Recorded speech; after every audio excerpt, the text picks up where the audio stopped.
نحمده ونصلي على رسوله الكريم أما بعد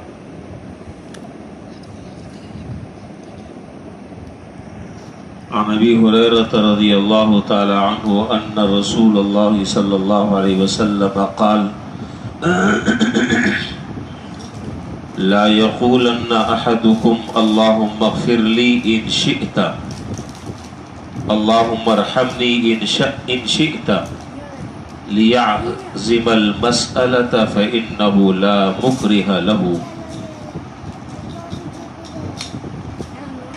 اس حدیث میں مختصر سی اس حدیث میں دعا کا ایک اہم ادب بیان کیا ہے.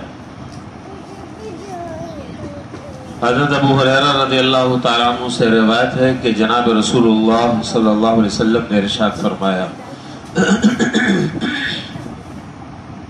تم میں سے کوئی آدمی دعا کرتے وقت یہ نہ کہے اے اللہ اگر آپ چاہیں تو مجھے معاف کر دیں، اے اللہ اگر آپ چاہیں تو مجھ پر رحم کر دیں. یہ طریقہ نہیں ہے، یہ دعا کے آداب کے خلاف ہے.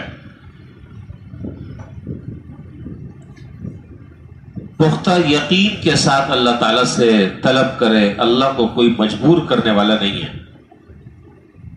یہ جملہ کہنا کہ اگر آپ چاہیں تو معاف کر دیں، آپ چاہیں تو رحم کر دیں، اس کا مطلب یہ کہ اسے اللہ تعالیٰ کی مغفرت اور اللہ کی رحمت پر یقین ہی نہیں ہے.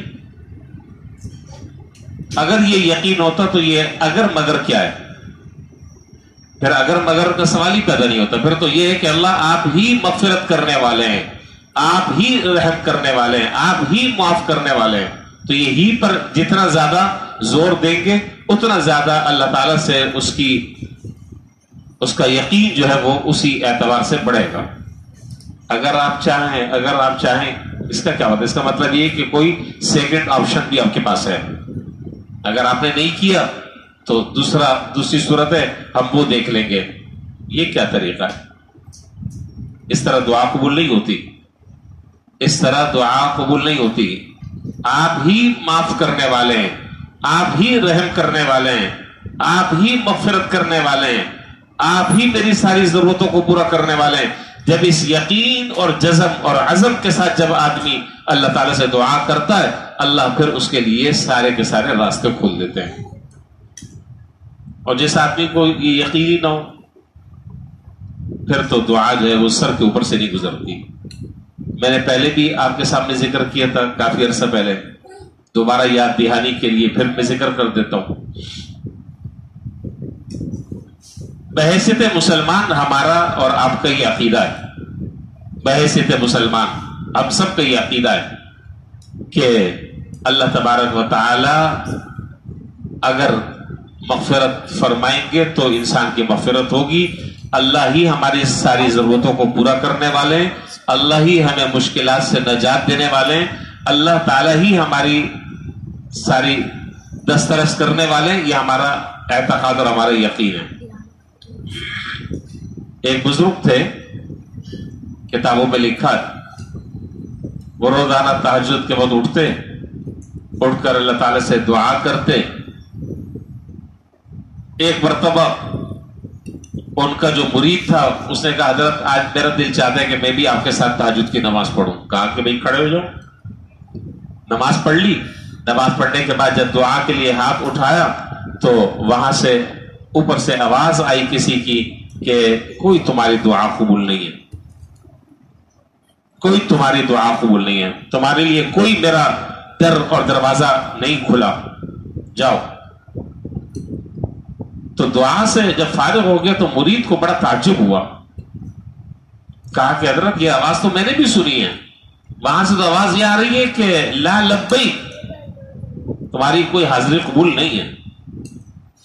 کہنے لگے کہ میاں اب میں یہ جملہ سنانا چاہ رہا ہوں. فرمایا کہ میاں یہ تو تم آج سے سن رہے ہو، ہمیں تو 40 سال ہو گئے یہ جملہ سنتے ہوئے، لیکن سوال یہ ہے کہ اگر انہوں نے در بند کر دیا تو اس در کے علاوہ اور کون سا در ہے جہاں یہ ماتھا آدمی ٹیکے؟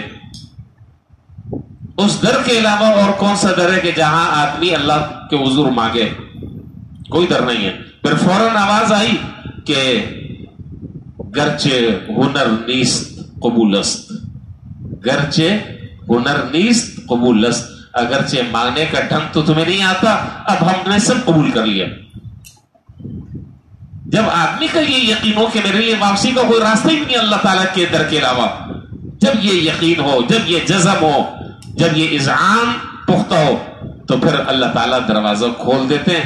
ہاں دیر سویر ہوتی ہے، اس میں اس کی حکمتیں اور اس کی مصلحتیں، انسان کے فوائد جو ہے وہ اس کے اندر مضمر ہیں، لیکن اس کے علاوہ کوئی راستہ نہیں، اس کے علاوہ کوئی در نہیں ہے، کوئی داتا ایسا نہیں ہے، کوئی دینے والا ایسا نہیں ہے کہ جہاں آدمی اپنی حاجات و ضروریات اس کے سامنے رکھے اور وہ اس کو پورا کر دے۔ ایک دفعہ کر لے گا، دو دفعہ کرے گا، تیسری دفعہ بھگا دے گا کہ جاؤ کام کرو، یہی راستہ دیکھا ہوا ہے۔ لیکن اللہ تعالیٰ کا معاملہ ایسا نہیں ہے۔ وہاں معاملہ کیا ہے؟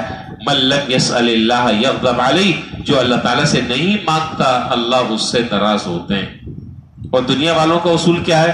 جو زیادہ مانگے گا اس کو دور کر دیتے ہیں، ہٹا دیتے ہیں۔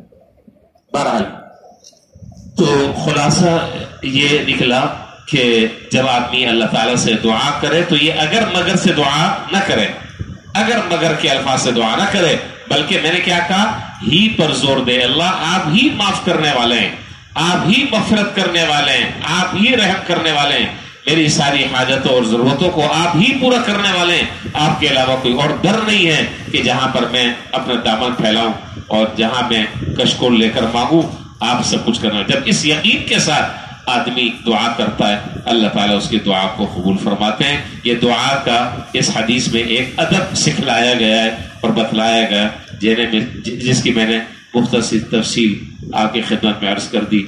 اللہ تعالیٰ ہمیں سمجھنے کی اور عمل کی توفیق عطا فرمائے۔ وآخر دعوانا الحمدللہ رب العالمین۔